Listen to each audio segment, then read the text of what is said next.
Alexandra Cooper had never been one to draw attention to herself. At 25, she stood just 5'2", with lean muscles that belied her incredible endurance built from years of competitive distance running in the mountains of Colorado.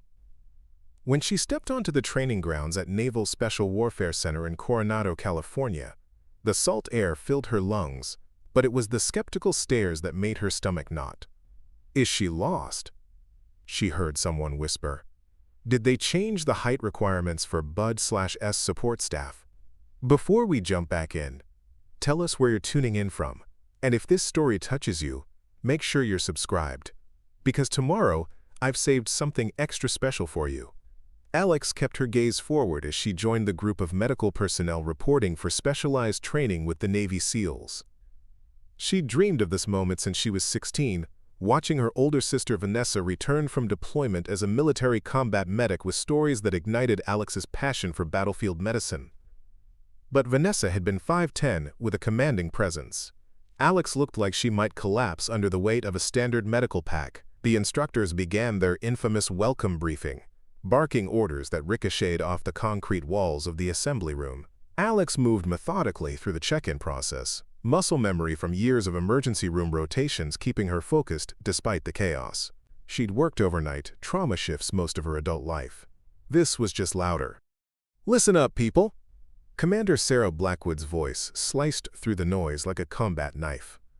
Blackwood was notorious at the training center, a 15-year veteran combat medic with piercing eyes and a reputation for weeding out the weak. "You think you're ready? I've seen Girl Scouts with more situational awareness than half of you."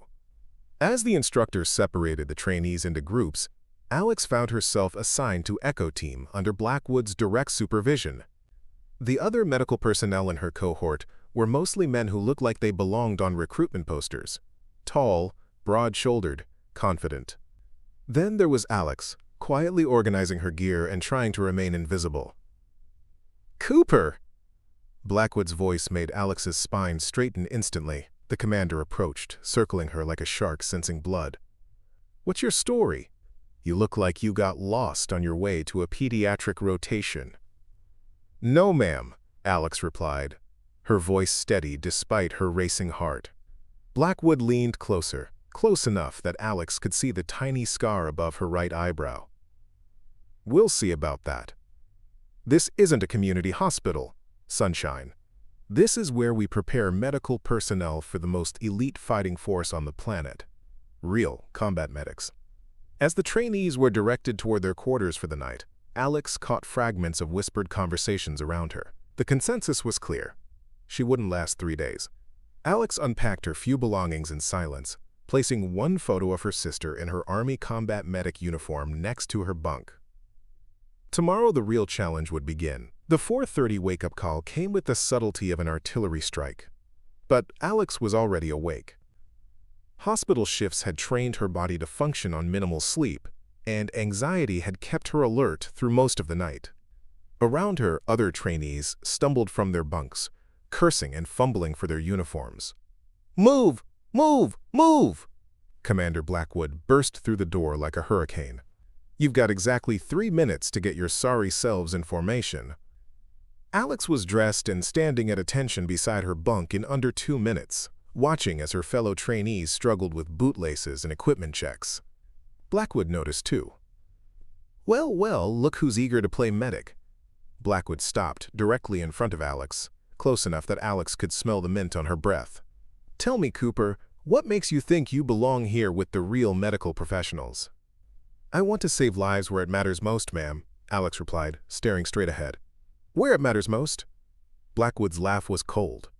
"Out there matters most when you need to drag a 200-pound SEAL with full gear through enemy fire. Can you do that, Cooper? Can your tiny arms carry a wounded operator across a hot extraction zone?"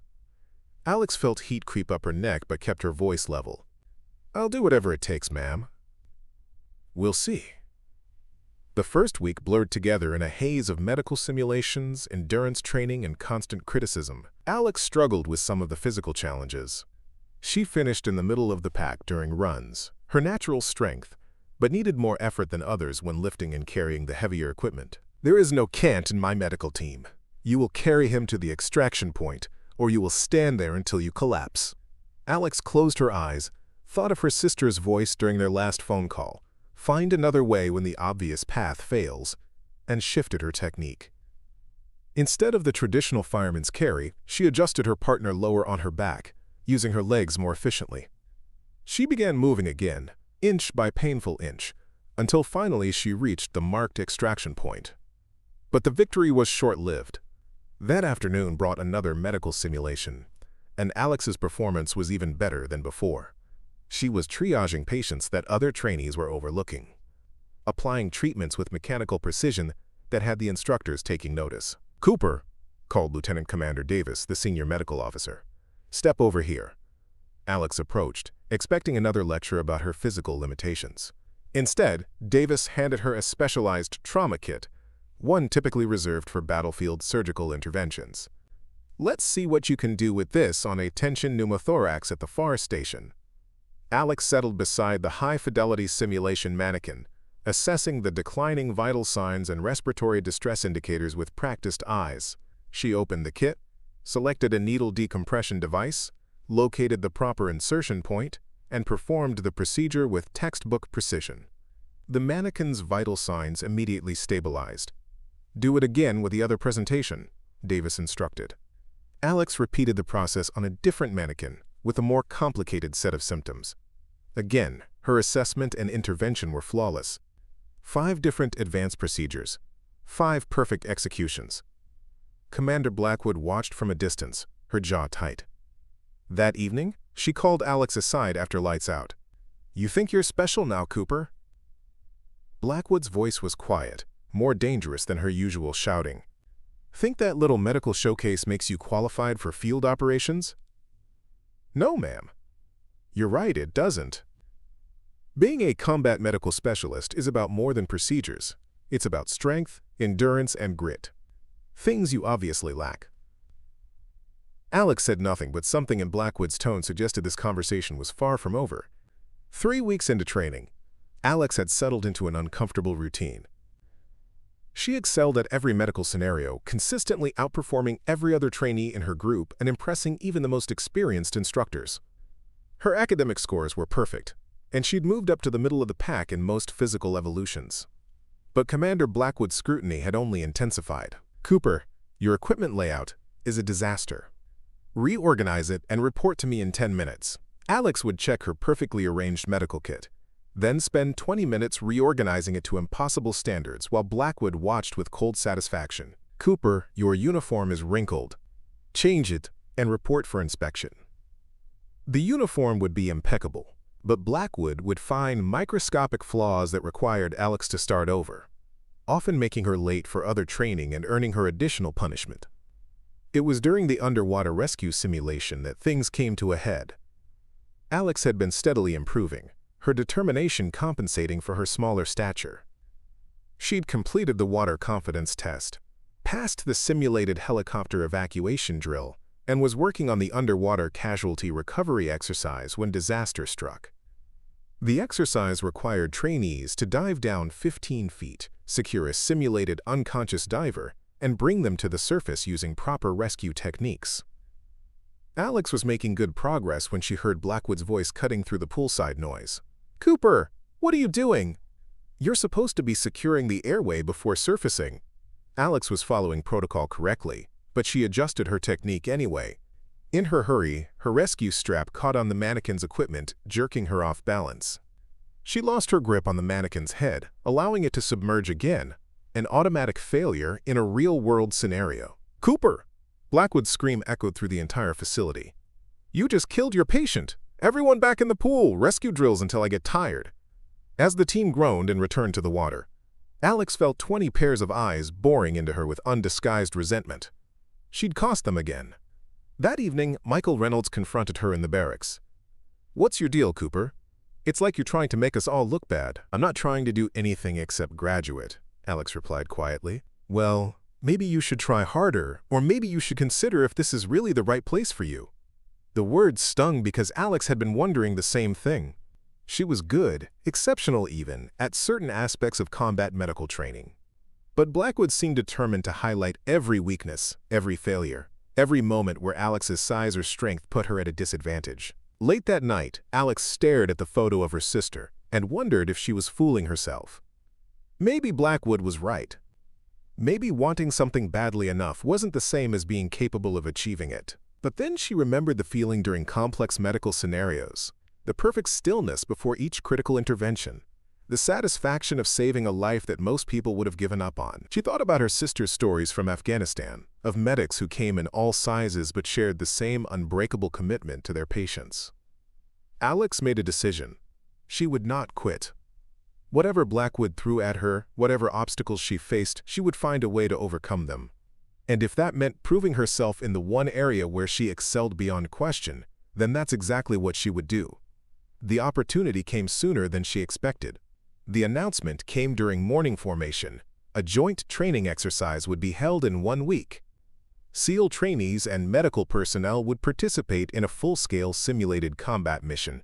The exercise would involve a 20-mile movement, complex medical scenarios, and realistic combat conditions including sleep deprivation and limited resources. Alex felt her pulse quicken. This was it. Her chance to prove that she belonged here, that her struggles with firemen's carries and heavy equipment transport didn't define her worth as a combat medical specialist. Commander Blackwood noticed Alex's reaction immediately.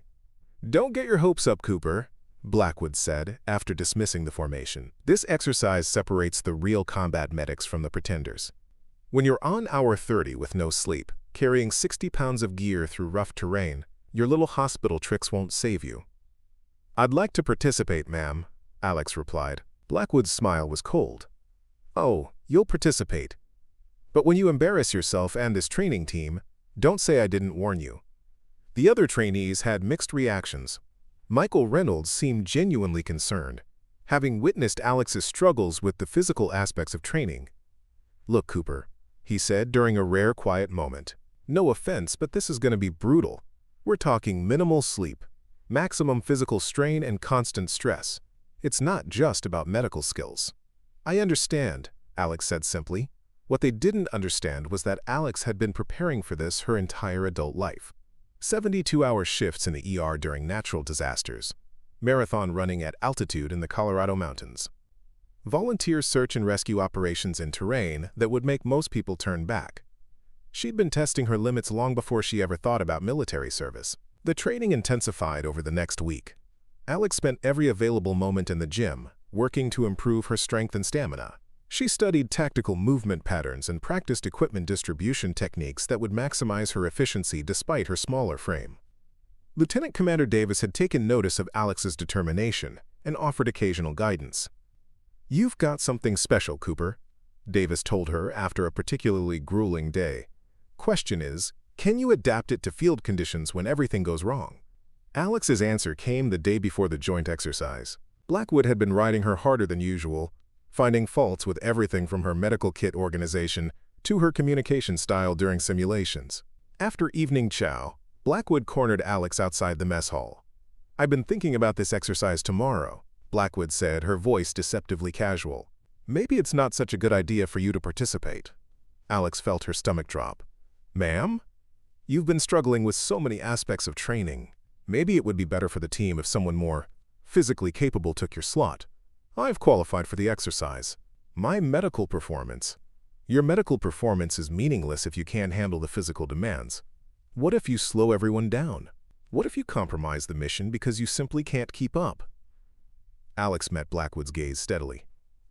"I won't slow anyone down, ma'am." "How can you be so sure?" Quote, "Won't be necessary, sir." The terrain changed dramatically as they entered the second phase of the movement. What had been relatively flat trails became steep ravines and rocky slopes.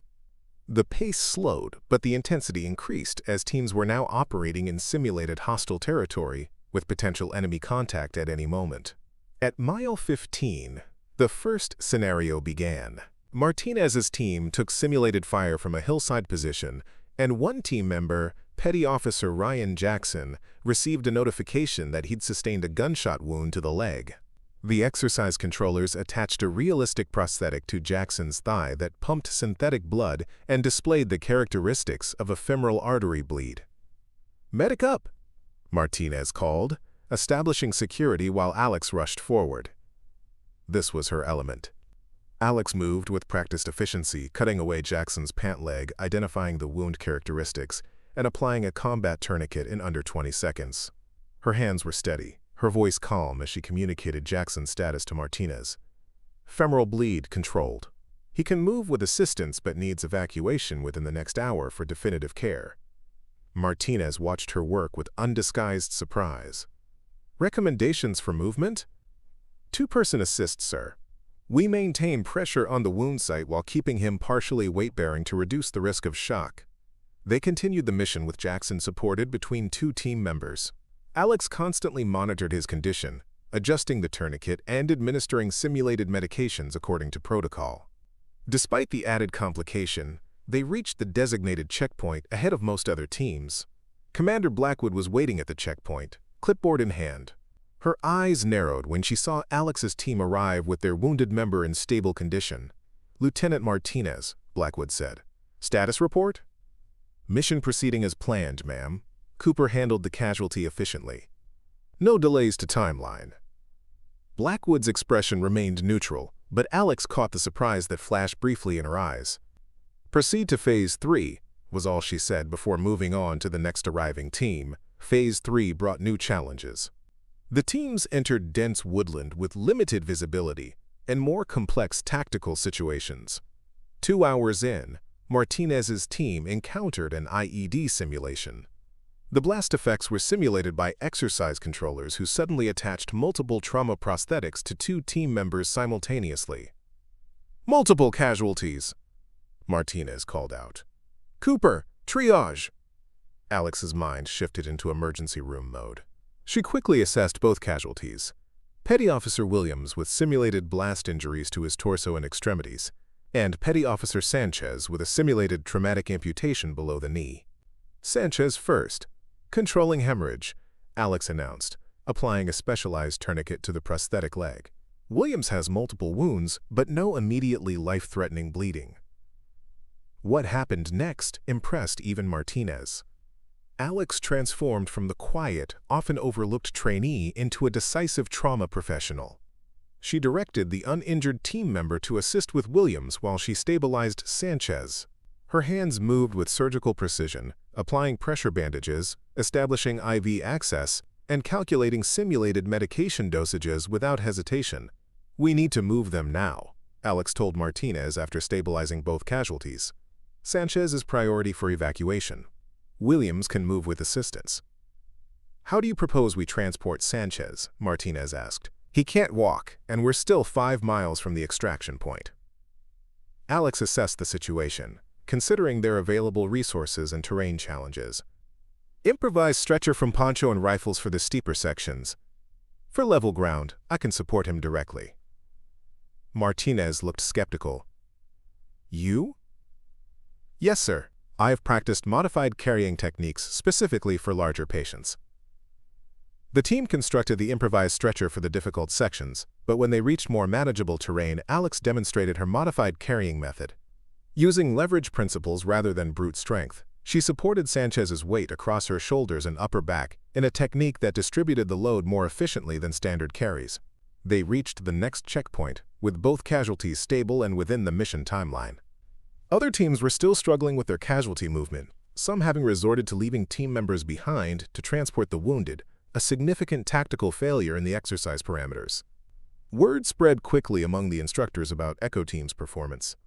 By the 24-hour mark, Alex had successfully managed 5 different casualty scenarios, each more complex than the last. What impressed observers most wasn't just her medical expertise, but her adaptability and endurance. Despite her size, she'd kept pace with operators much larger than herself, carrying her full combat load plus additional medical equipment without slowing the team. Lieutenant Commander Davis found Alex during a brief resupply halt. "Impressive work, Cooper.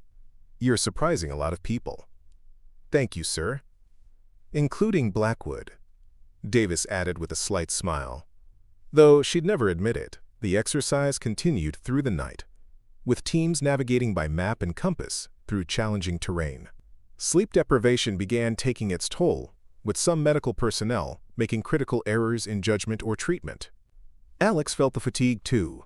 Her legs ached, her shoulders burned from the weight of her pack, and her eyes stung from lack of sleep. But she'd worked 72-hour trauma shifts before. She knew how to compartmentalize exhaustion. At hour 36, the most grueling phase began. Teams received intelligence about a simulated hostage situation requiring direct action. During the approach, Martinez's team was ambushed, resulting in simulated injuries to all 4 operators simultaneously. Exercise controllers attached wound simulators indicating a tension pneumothorax, an abdominal evisceration, a maxillofacial trauma, and a spinal injury. For any medical provider, this scenario would be overwhelming. For a solo medic with minimal equipment and no backup, it should have been impossible. Alex didn't hesitate. She established a casualty collection point, prioritized according to injury severity, and began methodical treatment. Her hands remained steady, despite 36 hours without sleep.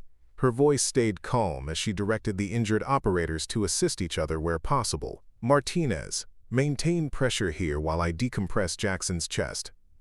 Sanchez, I need you to hold this dressing exactly like this. Williams, keep talking to me. I need to know if your mental status changes.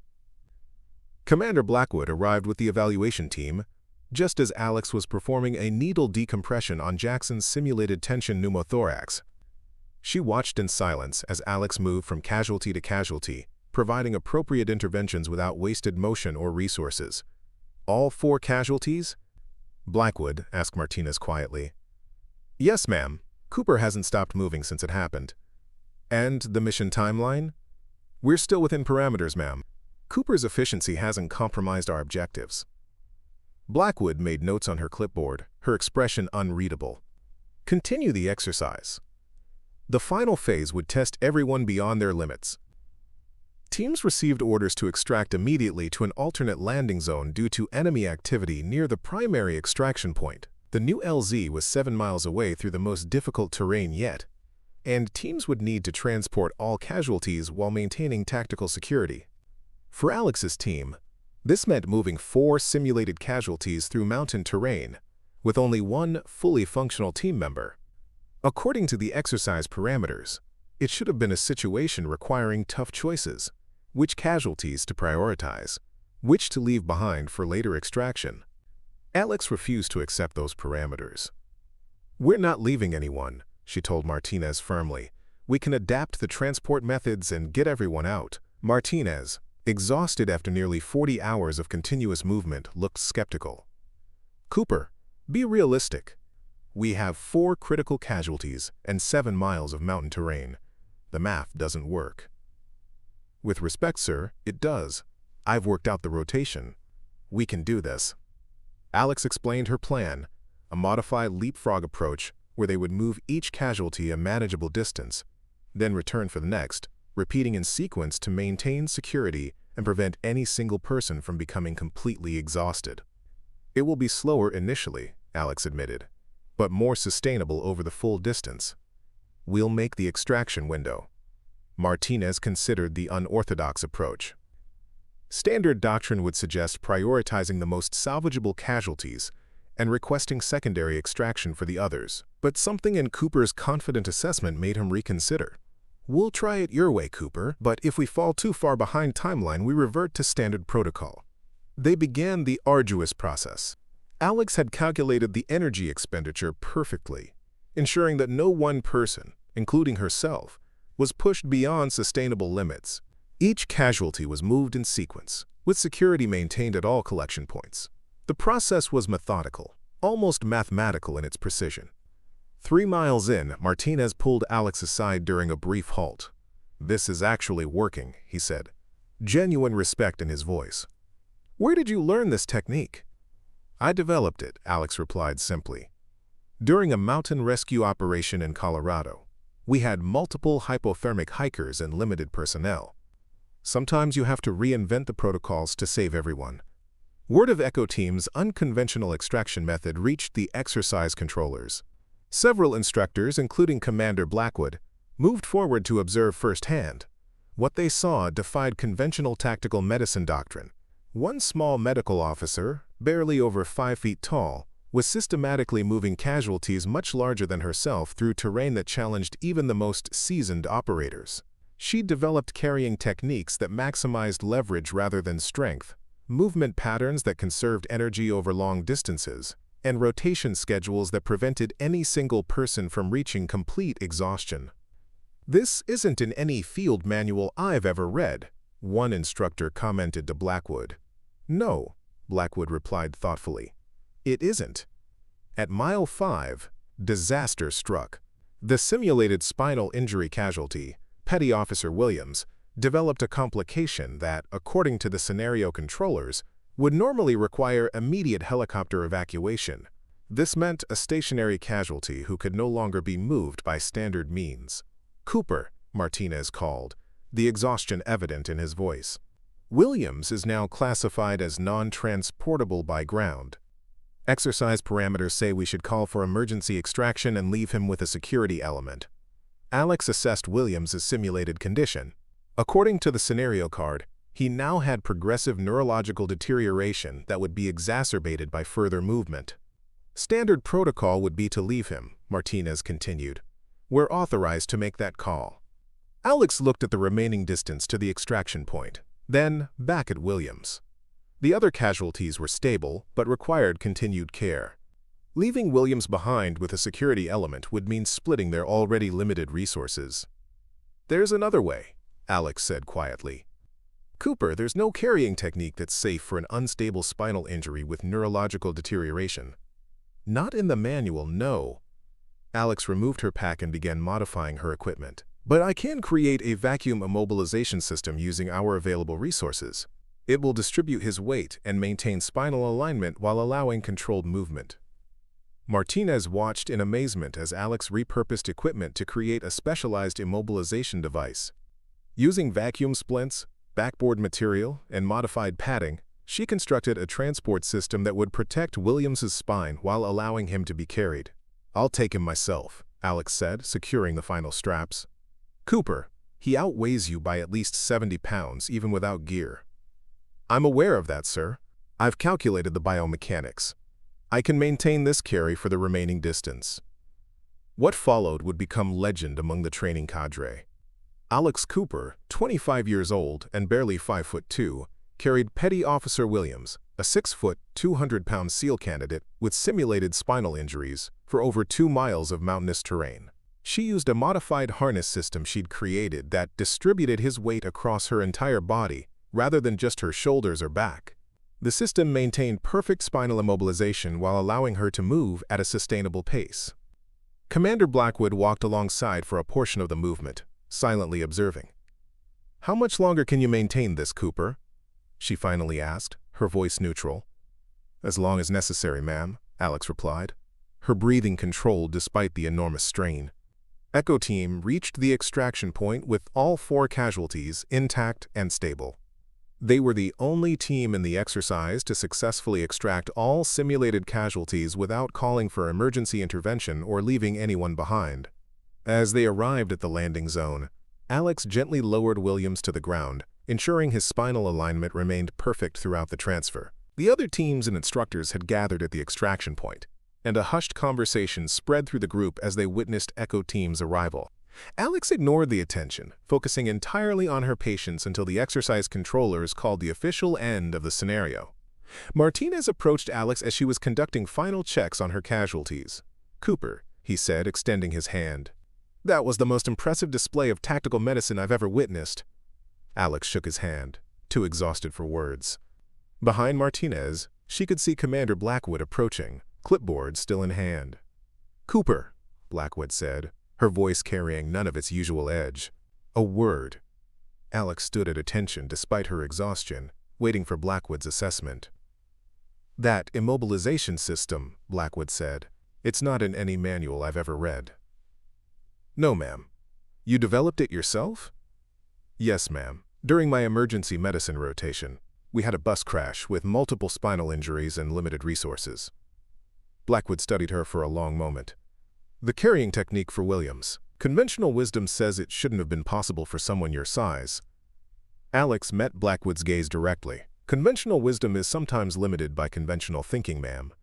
For the first time since training began, Blackwood's expression softened into something resembling respect. Well said, Cooper. Well said indeed. As they boarded the helicopters that would return them to base, Alex found herself seated next to Lieutenant Commander Davis. You know, Davis said casually, there's a special medical element that supports SEAL Team 6. They select only the most innovative, adaptable medical personnel in the service. I've heard of them, sir. They're observing this exercise. Been watching you specifically since about hour 12. Davis glanced meaningfully toward a quiet officer sitting near the front of the helicopter. Just so you know. Alex was too exhausted to fully process the implications. She leaned her head back against the helicopter's interior and closed her eyes. For the first time since arriving at Coronado, she felt something that had eluded her throughout training: belonging. The 48-hour exercise would be discussed for months among the training cadre, with particular focus on the unexpected performance of a single, small-statured medical officer who had reimagined tactical casualty evacuation protocols. But it was the carrying technique, Alex Cooper physically transporting a man nearly twice her size over challenging terrain while maintaining perfect medical care, that would become legendary. The quiet trauma nurse from Colorado had done more than complete an exercise. She'd demonstrated that tactical medicine wasn't limited by physical size, but expanded by intellectual innovation and sheer determination. In the process, she'd reminded everyone that being underestimated wasn't a disadvantage. It was an opportunity to rewrite the rules entirely. 2 months after the grueling 48-hour exercise, Alexandra Cooper graduated from the Naval Special Warfare Medical Training Program with honors. She'd earned the highest tactical medicine scores in the program's history, received commendations for her innovative casualty evacuation techniques, and been selected for the specialized medical support element that served alongside the Navy's most elite operators. What had started as an unlikely journey for someone her size had become a testament to the power of specialized expertise combined with unwavering determination. Commander Blackwood was present for the graduation ceremony, wearing her service dress uniform with rows of combat decorations. Her expression remained stern, but when she shook Alex's hand during the ceremony, her grip conveyed something words couldn't express. "Cooper," Blackwood said quietly, her voice barely audible over the ceremony's background noise. "I was wrong about you. I've been doing this for 15 years, and I've never seen anyone adapt tactical medicine principles the way you did." Alex met her former instructor's eyes. "You pushed me harder than anyone else, ma'am. Made me prove I belonged here." Blackwood's smile was slight but genuine. Maybe that was the point. Later, during the reception, Alex overheard a conversation between Blackwood and Lieutenant Commander Davis that provided the final piece of the puzzle she'd been trying to solve for months. "I still can't believe you were so hard on Cooper," Davis was saying. "From day one, you rode her like she'd personally offended you." "She reminded me of myself," Blackwood replied. "Same size, same doubts from everyone around her. When I went through medical training 20 years ago, my instructor nearly broke me trying to make me quit. Told me I was too small, too weak, that I'd never make it in tactical medicine. So you were paying it forward?" I was making her prove she wanted it more than the obstacles in her way. Look how it turned out. Alex felt a strange mixture of anger and understanding. Blackwood's methods had been brutal, unfair, and probably violated half a dozen training regulations, but they had also forged something unbreakable in Alex: a refusal to be defined by other people's limitations. The real validation came 6 months later when Alex was deployed with her specialized medical team to support a classified operation in a remote region of North Africa. The mission parameters were straightforward but high risk. Extract a deep cover intelligence asset whose cover had been compromised. A 4-man SEAL element would conduct the extraction while Alex provided medical support. The operation commander was none other than Lieutenant David Martinez, who had led Alex's team during the training exercise. When he saw Alex at the pre-mission briefing, his expression brightened with recognition. "Cooper," he said, extending his hand. "They told me we were getting the best. Should have known it would be you." The mission began smoothly enough. The team inserted via high-altitude, low-opening parachute jump under cover of darkness, landing 15 kilometers from the extraction point. They moved quickly through unfamiliar terrain, navigating by GPS and night vision while maintaining communication silence. Alex kept pace effortlessly, her medical pack now customized with the innovations she'd developed during training. The intelligence asset was located precisely where expected, a small village near the foothills of a mountain range. The team established observation positions and prepared for extraction after nightfall. Everything was proceeding according to plan until the unexpected appearance of a local militia patrol changed everything. "Contact, 10 o'clock," whispered Chief Petty Officer Garcia, the team's lead scout. 8 armed individuals, moving toward the target building. Martinez made a quick decision. "We move now. Daylight extraction. Cooper, stay close." The team descended rapidly into the village, moving with practiced precision toward the building where their intelligence asset waited. They reached the structure without incident, confirmed the identity of their contact, and began the extraction. That's when everything went catastrophically wrong. The first explosion shook the ground beneath their feet. An improvised explosive device detonated at the village entrance. Seconds later, gunfire erupted from multiple directions. "Ambush!" Martinez called over the radio. "All elements, fall back to secondary extraction point." The team moved quickly through narrow alleyways, the intelligence asset between them as they navigated toward their alternate extraction route. They had nearly reached the village perimeter when the second explosion hit, closer this time, sending debris and shrapnel in all directions. Alex felt the impact before she heard it, a sharp, burning sensation across her left shoulder as shrapnel tore through her gear. She stumbled, but kept moving, her medical training automatically cataloging her own injury as non-critical. "Cooper, you're hit," Martinez said, noticing the blood seeping through her tactical shirt. "I'm functional," Alex replied, applying pressure to the wound without breaking stride. "Keep moving."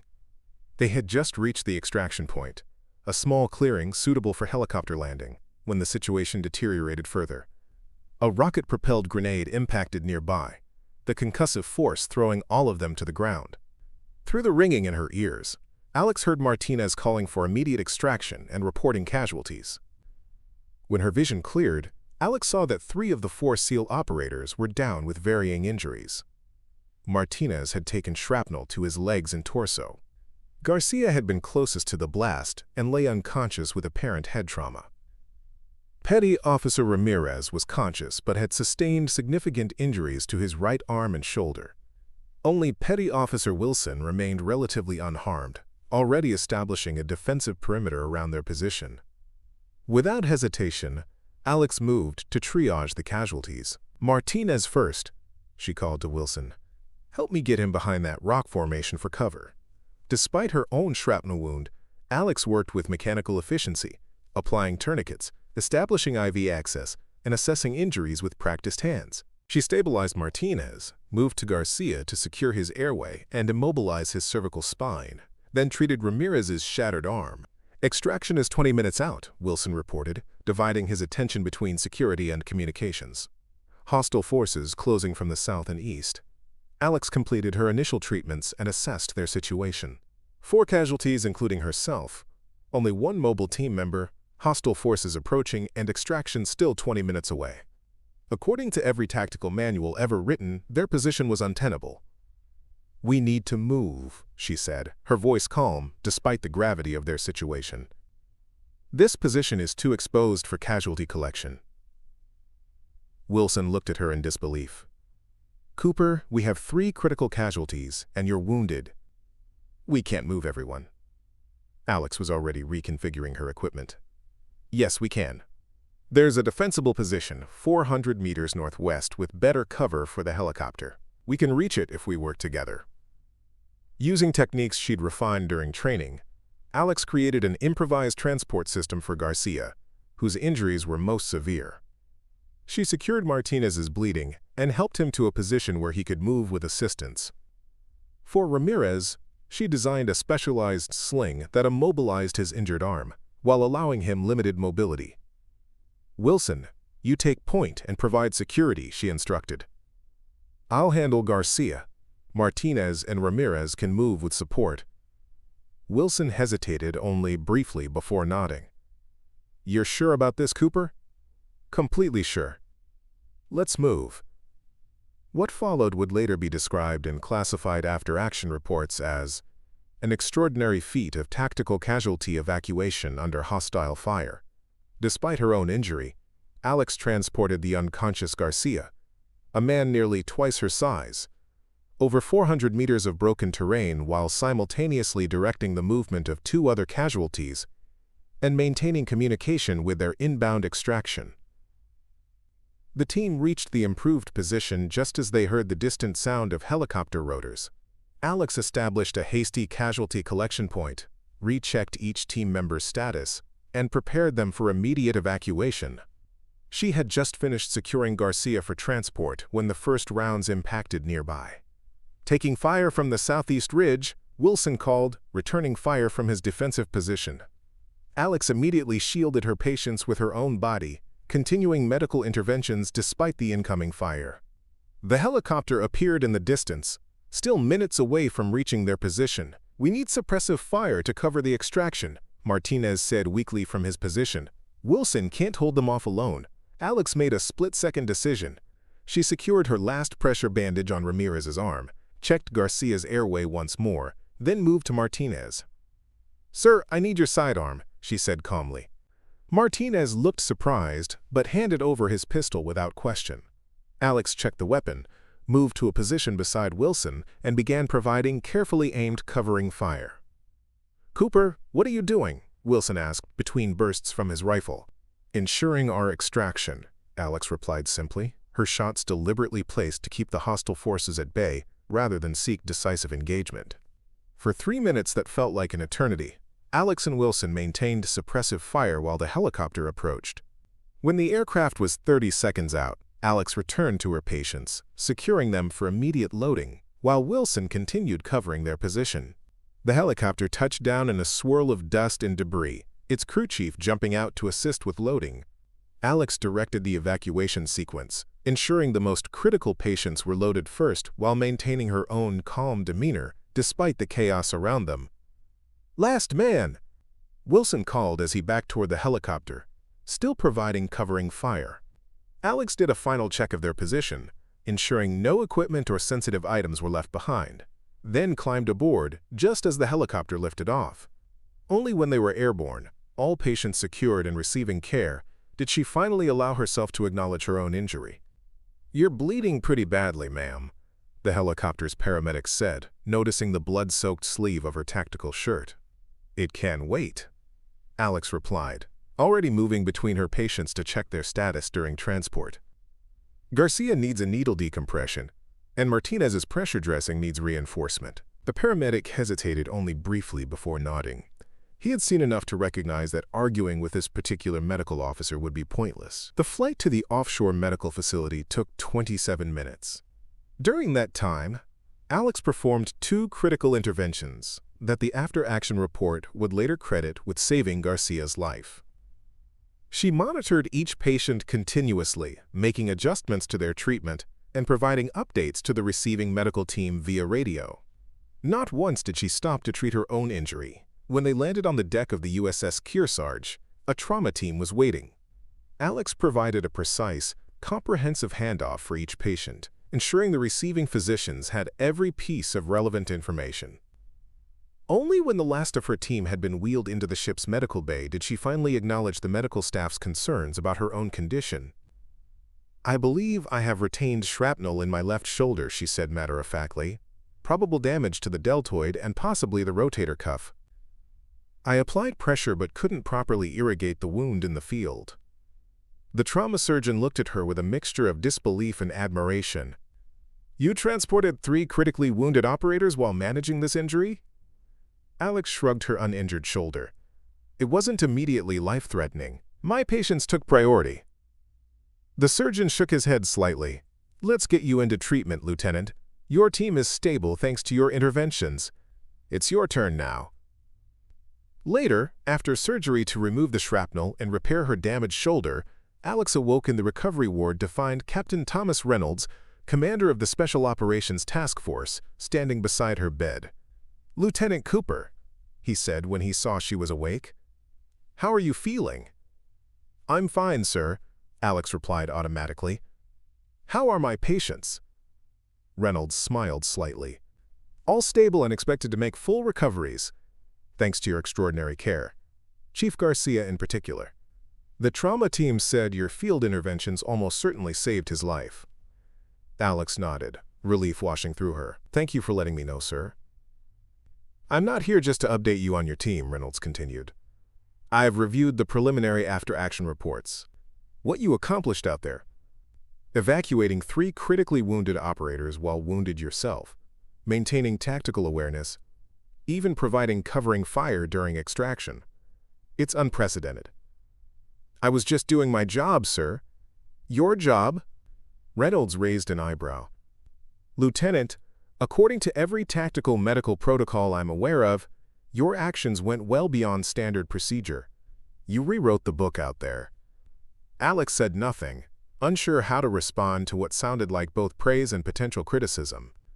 "I'm recommending you for the Silver Star," Reynolds said finally. "And I'm requesting that you document your casualty evacuation techniques for implementation across our special operations medical programs." Alex blinked in surprise. The Silver Star was one of the nation's highest decorations for valor in combat. "Sir, I don't believe my actions warrant." "4 men are alive because of your actions, Lieutenant," Reynolds interrupted firmly. "Men who, according to conventional tactical medicine, should not have survived given the circumstances. If that doesn't warrant recognition, I don't know what does."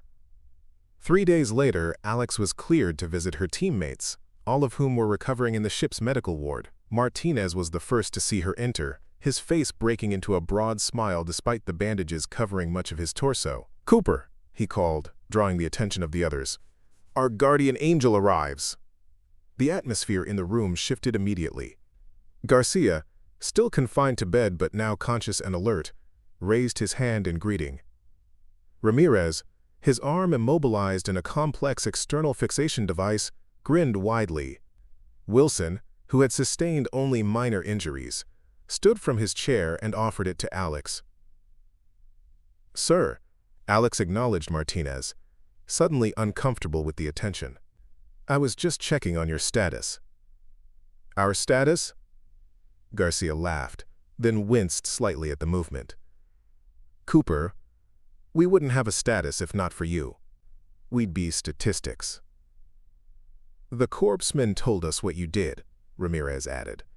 "Carrying Garcia while coordinating all of us, with a shrapnel wound that would have sent most people into shock." Alex shifted uncomfortably. "I was just applying the techniques we developed during training. Anyone would have." "No," Martinez interrupted firmly. "Not anyone. What you did out there wasn't just good medicine, Cooper. It was something else entirely." Wilson nodded in agreement. "I've been on 8 combat deployments with some of the best operators and medical personnel in the service. I've never seen anyone do what you did under those conditions." Alex didn't know how to respond. Throughout her career, she had focused on developing skills rather than seeking recognition. The genuine appreciation from these experienced operators felt foreign, almost uncomfortable. "The captain came to see us," Martinez continued. "Said he's recommending you for the Silver Star. Also mentioned something about implementing your evacuation techniques across the entire special operations community." "He may have mentioned something similar to me," Alex admitted. Garcia grinned from his bed. "So the smallest medic in Naval Special Warfare is rewriting the Tactical Medicine Handbook. There's some beautiful irony there." For the first time since the mission, Alex smiled. There was indeed irony in the situation. The same physical characteristics that had made many doubt her abilities had ultimately driven her to develop the innovative techniques that had saved these men's lives. The conversation continued for nearly an hour, the team recounting different aspects of the mission and their evacuation. What struck Alex most was not their gratitude, but their complete acceptance. There were no more comments about her size, no surprise at her capabilities. She had become simply Cooper, their medic, their teammate, their lifesaver. As she prepared to leave, Martinez called her back. "Cooper, one more thing. The 4 of us talked about this earlier. When we get back to full duty, we're requesting that you be permanently assigned to our team." Alex paused at the door. "Is that even possible? I'm assigned to the medical support element, not directly to operational teams." "Captain Reynolds already approved it conditionally," Martinez replied, "pending your agreement, of course." The significance wasn't lost on Alex. Direct assignment to an operational team was rare for medical personnel, especially those without prior SEAL qualification. It represented the highest possible vote of confidence in her abilities. "I'd be honored, sir," she said simply. 2 weeks later, the team was transported back to the United States for continued treatment and rehabilitation. The story of their extraction had spread through the special operations community, growing with each retelling until Alex's actions had taken on almost mythical proportions. By the time they reached Naval Medical Center San Diego, the tale of the small medical officer who had carried 4 wounded SEALs to safety was known throughout the Special Operations Command. Commander Blackwood was waiting when Alex arrived at the medical center. Seeing her former instructor standing in the hospital corridor was jarring enough that Alex momentarily wondered if her pain medication was causing hallucinations. "Cooper," Blackwood said by way of greeting. "Got time for a visitor?" "Of course, ma'am," Alex replied, still surprised by the commander's presence. They found a quiet corner of the hospital's courtyard, away from the bustle of medical staff and patients. For several minutes, neither spoke. "I heard about North Africa," Blackwood said finally. "The official report and the unofficial version." Alex nodded but remained silent. "The unofficial version says you carried 4 wounded SEALs to extraction while wounded yourself and under enemy fire." "That's somewhat exaggerated, ma'am." Blackwood smiled slightly. "I figured as much. The official report is impressive enough without embellishment." Another silence fell between them, more comfortable than the first. "I owe you an apology, Cooper," Blackwood said suddenly. "During training, I pushed you harder than any other student I've ever had. I justified it as necessary, making you prove yourself, preparing you for the doubts you'd face in the field. But part of it was my own bias, my own experience being projected onto you." Alex considered this unexpected admission. "With respect, ma'am, I think you were right to push me. Not for the reasons you thought at the time, perhaps, but the result was what mattered. I developed techniques I might never have discovered otherwise. Techniques that saved 4 lives in North Africa," Blackwood added, "and will likely save many more as they're implemented across our programs." Alex nodded, a quiet acknowledgement of the truth in Blackwood's words. "I've been asked to head a new tactical medicine initiative," Blackwood continued, "developing protocols specifically for medical personnel operating in hostile environments. I'd like you to contribute once you've recovered." "I'd be happy to, ma'am." As they parted ways, Blackwood offered her hand. "The Navy needs more medical officers like you, Cooper. Not despite your differences, but because of them." The real validation came 6 months later, after Alex had recovered from her injuries and returned to active duty. She was assigned as requested to Martinez's operational team, now as their permanent medical officer. Her casualty evacuation techniques have been formalized into a new protocol that was being taught to special operations medical personnel across all service branches. During a training exercise in Nevada, Alex encountered a group of new medical trainees preparing for their qualification. Among them was a woman even smaller than Alex, barely 5 feet tall, struggling with the same physical challenges Alex had faced years earlier. The lead instructor, a former SEAL with combat experience, was watching the small trainee with obvious skepticism. "Not sure she has what it takes," he commented to Alex. "Size is a major limitation in this line of work," Alex observed the trainee carefully. Despite her size, the woman moved with determination and displayed remarkable adaptability in solving tactical problems. She reminded Alex of herself during those early training days. "Size is only a limitation if you let it define your approach," Alex replied. "Sometimes the ones who don't fit the conventional mold are the ones who redefine what's possible." The instructor looked at Alex with newfound recognition.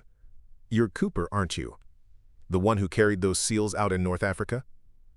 "Parts of that story have been exaggerated," Alex said with a slight smile.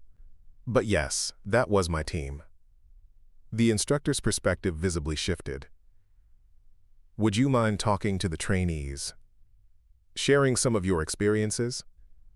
Later that day, Alex found herself addressing the group of medical trainees, including the small woman who had caught her attention. "The most important lesson I've learned," Alex told them, "is that what others perceive as your greatest weakness often becomes your greatest strength. Being underestimated forced me to innovate, to find solutions that others hadn't considered because they never had to." She made eye contact with the small female trainee. "The techniques that saved my team in North Africa weren't developed because I was stronger or faster than anyone else. They were developed because I had to find another way. Your perceived limitations are actually invitations to innovation, if you're brave enough to accept them. After the talk, the small trainee approached Alex. Lieutenant Cooper? I just wanted to say thank you. Before today, I was seriously considering dropping out. Everyone kept telling me I was too small for tactical medicine. What's your name? Alex asked. Rivera, ma'am. Sophia Rivera. Well, Rivera, let me tell you something that took me years to understand. In our line of work, heart and mind matter far more than height and muscle. Don't let anyone tell you what you can't do just because you don't fit their image of what a tactical medical provider should look like. As Alex walked away, she reflected on her journey from the doubtful trainee at Coronado to the combat-proven medical officer she had become. The story of carrying wounded SEALs to extraction had spread throughout the special operations community, growing more legendary with each retelling. But the real story, the one that mattered most to Alex, wasn't about physical feats or combat decorations. It was about redefining possibilities. About proving that sometimes, the most unlikely candidates become the most exceptional operators. Not in spite of their differences, but because of them. The quiet trauma nurse from Colorado had become something else entirely, a testament to the power of innovation born from necessity, and a reminder that true strength comes in many forms, not all of them immediately visible to the eye. 3 years after the North Africa mission, Lieutenant Alexandra Cooper had become a legend in special operations medicine. Her innovative evacuation techniques had been adopted across all branches of the military, and the Cooper method was now standard training for combat medical personnel facing asymmetric warfare challenges. The silver star that Captain Reynolds had recommended now hung in a simple frame in her office, alongside numerous other commendations that told the story of a career defined by thinking beyond conventional limitations. Alex had completed 7 additional combat deployments with Martinez's team, each one further cementing their reputation as one of the most effective special operations units in the Navy's arsenal. Her medical interventions had saved dozens of lives in some of the world's most hostile environments, from mountain ranges in Central Asia to dense jungles in South America. But it was during a classified operation in the South China Sea that Alex would face her greatest challenge yet. The mission was supposed to be straightforward, a covert intelligence gathering operation aboard a suspected weapons transport vessel. Martinez's team would infiltrate the ship, locate and document illegal weapons shipments, then extract without detection. Alex's role was strictly supportive. She would remain on their insertion craft, ready to provide medical assistance if needed, but not expected to participate in the actual operation. Standard protocol, Martinez explained during the pre-mission briefing. Low risk of casualties. Cooper stays with the boat crew as our medical contingency. The team inserted under cover of darkness, approaching the target vessel in a specially designed low-profile craft. The seas were moderate, with 4-foot swells making the approach challenging but manageable. Alex watched as Martinez, Garcia, Ramirez, and Wilson prepared for boarding, checking their gear one final time before climbing the ship's hull. Comms check. Martinez's voice came through her earpiece. All elements report. Medical standing by, Alex responded, following the communication protocol they'd established over years of working together. The team disappeared over the gunwale of the larger vessel, and the waiting began. Alex monitored their communications, following their progress through the ship as they methodically searched for the suspected weapons cache. Everything was proceeding according to plan until a sudden burst of static erupted in her earpiece. Contact! Multiple hostiles! Martinez's urgent whisper came through. Weapons free! Weapons free! The sound of gunfire followed immediately, muffled but unmistakable. Alex felt her pulse quicken as she listened to the chaos unfolding aboard the ship. Man down! Garcia's voice cut through the noise. Ramirez is hit! Need immediate. The transmission cut off abruptly, replaced by silence. Alex tried to re-establish communication, but received no response. The mission had gone catastrophically wrong. We need to extract them, she told the boat crew commander, Lieutenant Davidson. They're in trouble. Davidson hesitated, following protocol in an uncertain situation. We have no authorization for direct intervention. Standard procedure is to withdraw to the secondary extraction point and wait for contact. Alex knew he was right. By the book, they should withdraw and wait. But years of operational experience told her that her team didn't have that kind of time.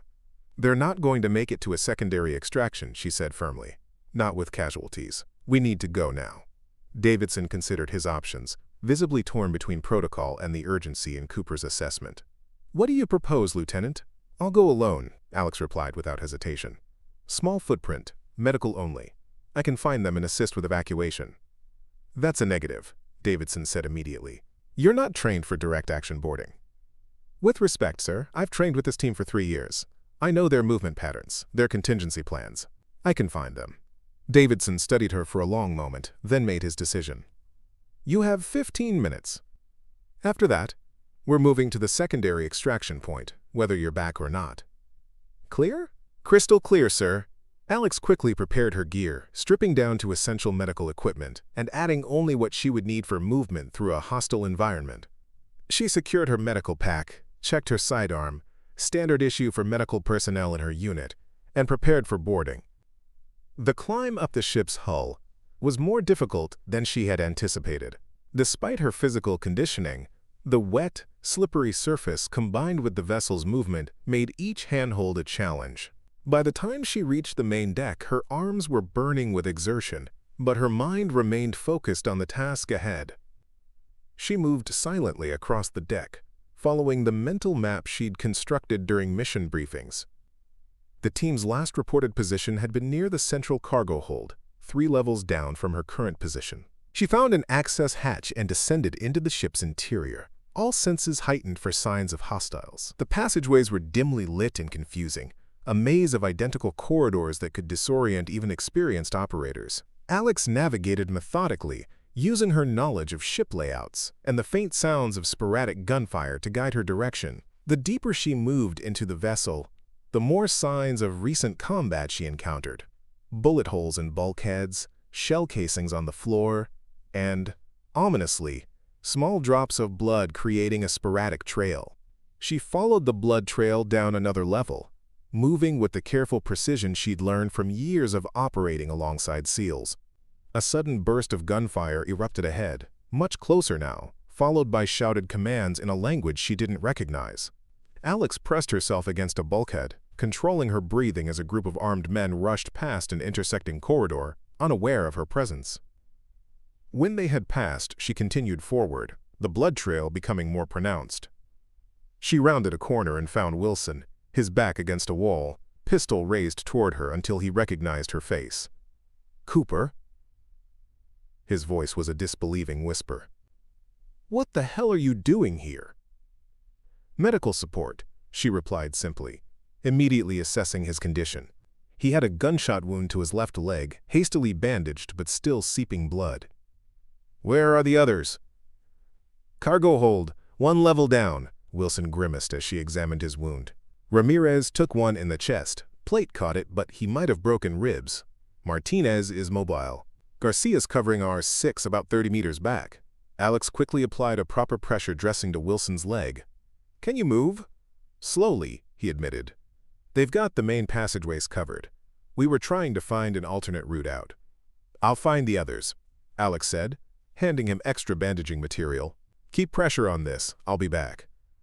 She moved deeper into the ship, locating Garcia at his defensive position covering a narrow corridor. His eyes widened in surprise when he saw her.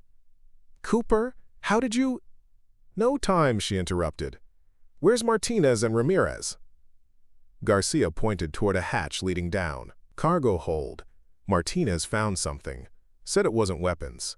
Something worse. We got ambushed trying to exfil." Alex nodded, processing this new information. "Keep this position. I'm going to find them." She descended through the hatch into the cargo hold, a cavernous space filled with shipping containers. The sound of her boots on the metal deck seemed thunderous in the relative quiet. She moved cautiously between the containers, listening for any sign of her teammates. "Martinez?" she called softly. "Ramirez? Cooper?" Martinez's incredulous voice came from behind a nearby container. "Over here." She found Martinez kneeling beside Ramirez, who lay motionless on the deck. Martinez had his weapon trained on the passageway Alex had just used, ready to engage any threat. "What are you doing here?" Martinez demanded. "You're supposed to be on the boat." "Medical intervention," Alex replied, already examining Ramirez. As Wilson had reported, the bullet had struck his chest plate, but the impact had caused significant trauma. Ramirez was conscious but struggling to breathe, indicating possible pneumothorax or hemothorax. "He needs immediate evacuation," Alex said, preparing to treat his chest injury. "What happened to the mission?" Martinez's expression darkened. "It wasn't weapons, it's people. Human trafficking. At least 30 hostages in containers on the other side of this hold. We were documenting when they found us." Alex's hands paused momentarily as she processed this information. Human trafficking victims changed everything. They couldn't simply extract and leave these people behind. "How many hostiles?" she asked, returning to her treatment of Ramirez.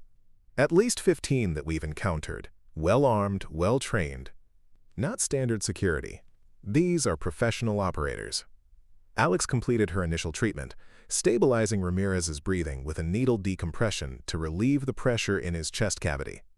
"He's transportable now, but we need to move quickly. Wilson's wounded too, but mobile." Martinez nodded, his mind clearly working through their limited options. "We have 3 wounded, including you," he noted, gesturing to a cut on Alex's arm she hadn't even noticed in her focus on her patients. "Against 15 hostiles, with 30 civilians we can't leave behind. Not great odds." "When are our odds ever great?" Alex replied, securing the last of Ramirez's bandages. "That's why they send us." For the first time since she'd found him, Martinez smiled slightly. "Point taken. What's your assessment, Doc?" Alex considered their situation with the clinical detachment that had become her trademark in crisis. "Wilson and Ramirez need evacuation. Garcia is still combat effective. You and I are functional. We can't move 30 civilians through hostile territory with our current manpower. So we need reinforcements," Martinez concluded. "Yes, but communications are down," Alex reminded him. "Davidson will move to the secondary extraction point in," she checked her watch, "7 minutes. We don't have time to get everyone there." Martinez was silent for a moment, weighing impossible options. "We need to secure an extraction point on this vessel. Take control of a section we can defend until backup arrives." "The helipad," Alex suggested immediately. "Top deck, open space, defensible access points. If we can get everyone there and establish a secure perimeter, we can signal for extraction." Martinez nodded slowly. "That could work, but moving 30 civilians plus our wounded through hostile-controlled passageways." "We'll create a diversion," Alex said, her mind already formulating a plan. "Something to draw their attention away from our movement route." What followed was the most daring operation of Alex's career. Using her knowledge of ship systems gained through years of naval medicine training, she created a series of diversions throughout the vessel, flooding compartments, triggering fire alarms in distant sections, and using carefully placed medical supplies to simulate explosive devices. While the ship's hostile forces responded to these distractions, Martinez and Alex began the methodical process of freeing the trafficked hostages, men, women, and children from various Southeast Asian countries, all terrified and many in need of medical attention. Alex quickly organized them into groups, assigning the strongest to assist with those who couldn't walk independently. Garcia established a security position guarding their evacuation route, while Alex created an improvised transport system for Ramirez using equipment salvaged from the cargo hold.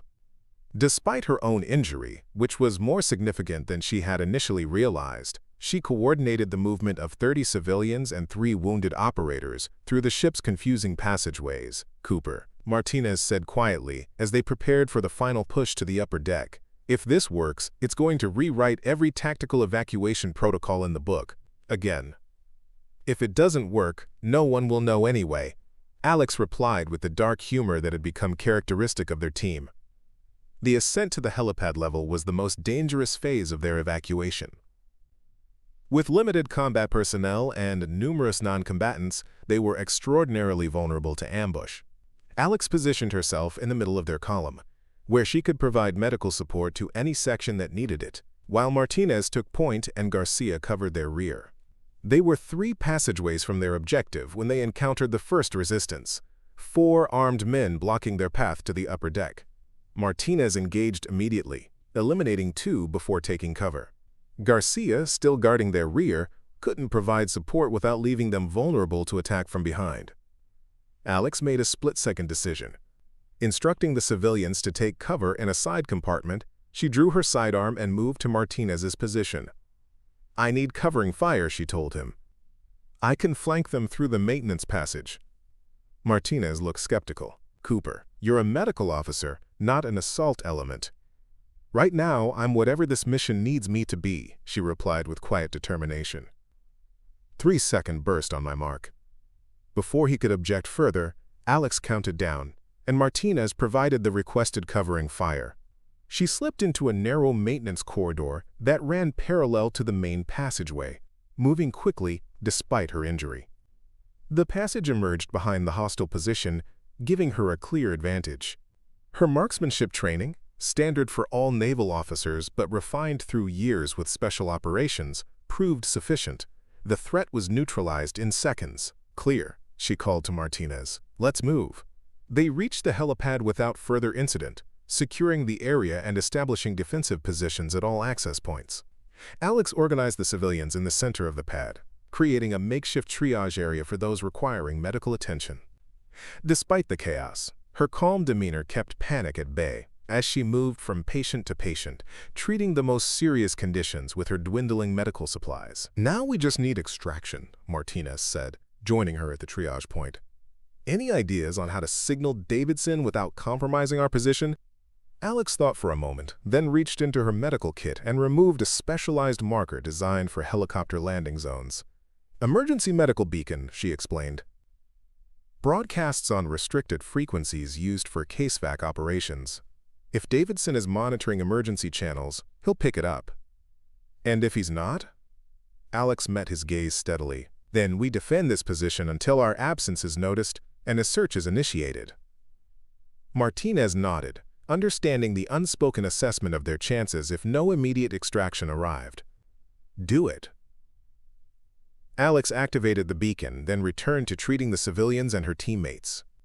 Wilson's leg wound had stabilized, but Ramirez's condition was deteriorating despite her interventions. He needed surgery and blood products, resources she simply didn't have on the helipad of a hostile vessel. 20 minutes passed with no sign of rescue. The civilians, initially relieved by their liberation, were becoming increasingly frightened as the reality of their situation became apparent. Alex moved among them, offering what comfort she could through basic phrases in various languages she'd learned during her deployments. A young woman with a small child approached her timidly. "Are we going to die here?" she asked in halting English. Alex looked at her directly, recognizing the fear in her eyes but also the need for honest reassurance. "No," she said with quiet conviction. "My team doesn't leave people behind. Help is coming." As if summoned by her words, the distinctive sound of helicopter rotors became audible in the distance. Not the smaller craft that had delivered them to the vessel, but the unmistakable thrum of multiple military helicopters. "Davidson must have called in the cavalry," Martinez said, relief evident in his voice as he joined Alex at the edge of the helipad. "Not Davidson," Alex replied, recognizing the approaching aircraft. "Those are RHIB extraction helicopters. Someone higher up made this call." 3 helicopters appeared through the low cloud cover, their distinctive profiles confirming Alex's assessment. The lead aircraft established a holding pattern, while the other 2 approached the helipad in sequence. As the first touched down, armed personnel in full tactical gear poured out, establishing a perimeter around the civilians and wounded operators. The last person to exit the helicopter was Captain Thomas Reynolds.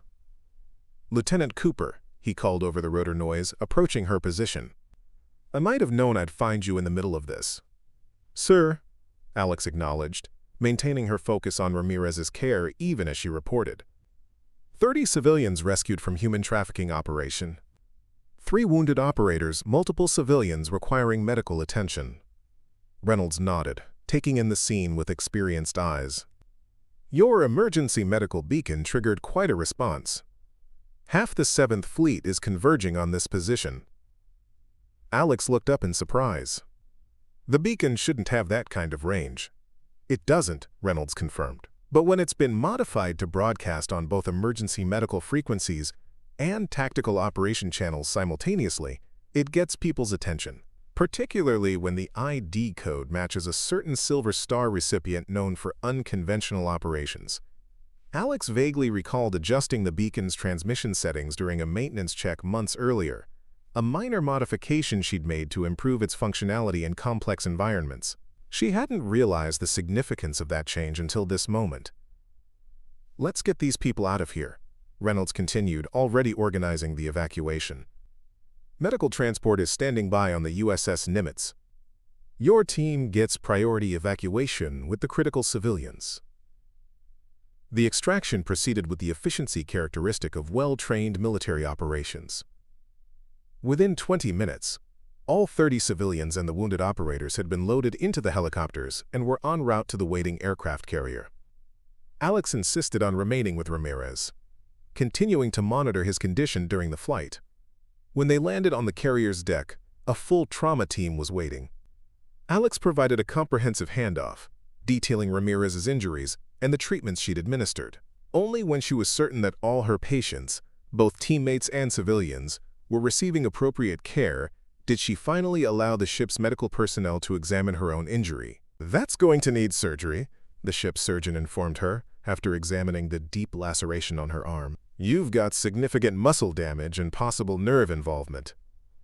Alex nodded, suddenly aware of the exhaustion that had been held at bay by adrenaline and focus. "Take care of Ramirez first," she insisted. "His pneumothorax is developing into tension pneumothorax despite the needle decompression." The surgeon looked at her with newfound respect. "We'll take good care of your team, Lieutenant, but you need treatment too." Later, after surgery to repair her arm and several hours of much-needed rest, Alex awoke in the carrier's medical bay to find Captain Reynolds sitting beside her bed. "How's the arm?" he asked when he saw she was awake. "Functional," Alex replied, experimentally flexing her fingers. "How's my team?" "All stable. Ramirez is in recovery after surgery. Your assessment was correct about the developing tension pneumothorax. The surgical team said your field intervention bought him the time he needed." Alex nodded, relief washing through her. "And the civilians?"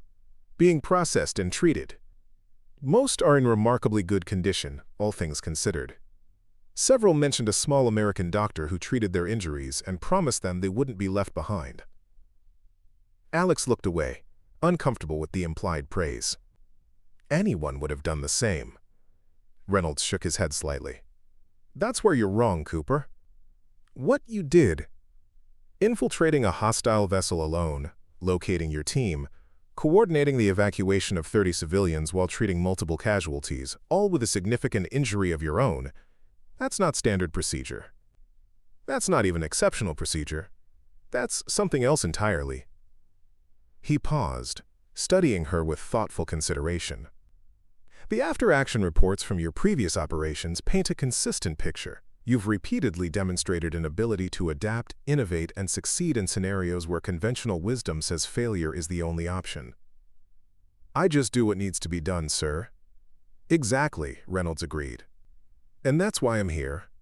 I'm establishing a new program, a specialized unit focusing on unconventional medical operations in denied environments. Small teams of medical personnel with advanced tactical training, capable of operating independently in situations where traditional casevac isn't possible." Alex immediately grasped the implications. "You're talking about dedicated medical operators, not just support elements." "Precisely. Personnel selected not just for their medical expertise, but for their ability to adapt and overcome in impossible situations. The kind of people who look at conventional limitations and see opportunities instead." "And you want my input on selection criteria?" Alex guessed. Reynolds smiled slightly. "I want you to lead it, Cooper, as its first commanding officer." The offer was so unexpected that Alex couldn't immediately formulate a response. Leadership of a new unit was far beyond her current rank and experience level, at least according to conventional military career progression. "Sir, with respect, I am a lieutenant with less than 7 years of service. There are more experienced officers who haven't done what you've done," Reynolds interrupted firmly. "Who haven't demonstrated your particular gift for rewriting the rules when the rules don't work, This unit needs a leader who understands firsthand why conventional approaches sometimes fail and how to succeed anyway. He leaned forward slightly, his expression serious. The people we select for this unit won't fit the traditional mold, Cooper.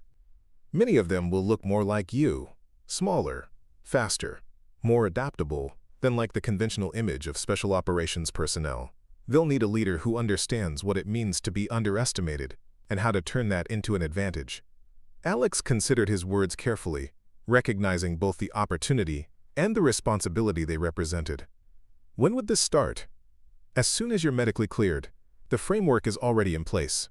We're just waiting for the right person to build the team. 2 months later, fully recovered from her injuries, Lieutenant Commander Alexandra Cooper, promoted ahead of schedule on Captain Reynolds' recommendation, stood before the first class of candidates for the newly established Special Medical Operations Unit. The 20 men and women assembled before her represented a deliberate departure from traditional selection criteria. Some were small, like Alex. Others had physical limitations that would have disqualified them from conventional special operations units. All had demonstrated exceptional medical skills and an ability to innovate under pressure. Most importantly, all had been underestimated at some point in their careers, just as Alex had been. The unit we're building here isn't like anything that's existed before, Alex told them. We're not looking for people who fit a particular physical profile or who excel at standard assessment metrics. We're looking for people who see challenges differently, who find another way when the obvious path is blocked.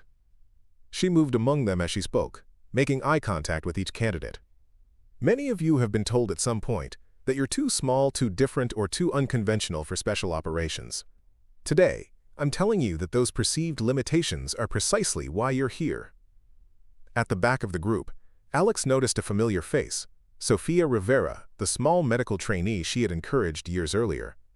Rivera now wore the insignia of a qualified medical officer, her expression reflecting the same determination Alex had recognized during their first meeting. The missions we'll undertake won't be in the manual, Alex continued. The problems we'll solve won't have textbook solutions. We'll go places where conventional medical support can't reach, and we'll bring people home when conventional wisdom says it can't be done. She paused, looking at the diverse group before her. Some of you might be wondering why you were selected. You might be looking around at your classmates and questioning whether this unit is taking the physical standards of special operations seriously. A few uncertain glances were exchanged among the candidates, confirming Alex's assessment. Let me be clear, she said, her voice carrying the authority of hard-won experience. This unit has the highest standards in the special operations community. We simply measure different qualities. Where others prioritize raw physical power, we value adaptability. Where others select for conventional tactical approaches, we select for innovative problem-solving. She gestured toward the training facility behind her, specifically designed for the unique challenges their unit would face. Over the next 6 months, you'll learn to turn your perceived limitations into tactical advantages. You'll develop techniques that leverage your unique capabilities rather than trying to force yourselves into conventional operational models. Alex concluded her introduction with the philosophy that had defined her own career. Remember this above all else: being underestimated is the greatest tactical advantage you will ever have. When others look at you and see limitations, they reveal their own blind spots. In our line of work, that's exactly the edge we need. As the candidates moved toward their first training evolution, Rivera approached Alex with a mixture of respect and curiosity. "Commander Cooper," she said, "I never expected to see you again after that training in Nevada. Certainly never imagined you'd be leading a unit like this." Alex smiled slightly. Life rarely follows the expected path, especially in our line of work. How have you found your career so far? Challenging, Rivera admitted. I've had to prove myself repeatedly, convince skeptical teammates that I belong in the field, but I've never forgotten what you told me about perceived limitations becoming strengths. And have they, Alex asked, become strengths? Rivera nodded, a quiet confidence in her expression. I've developed carrying techniques that allow me to evacuate casualties much larger than myself.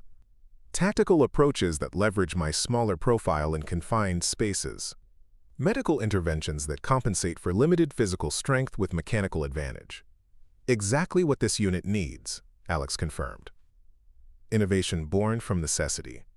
As Rivera rejoined the other candidates, Alex watched the diverse group beginning to form the connections that would eventually make them an effective team. Each had been selected not despite their differences, but because of them, because those differences had forced them to develop unique approaches to universal challenges. The quiet trauma nurse from Colorado had come full circle, from being the underestimated recruit to leading a unit that redefined what was possible in special operations medicine.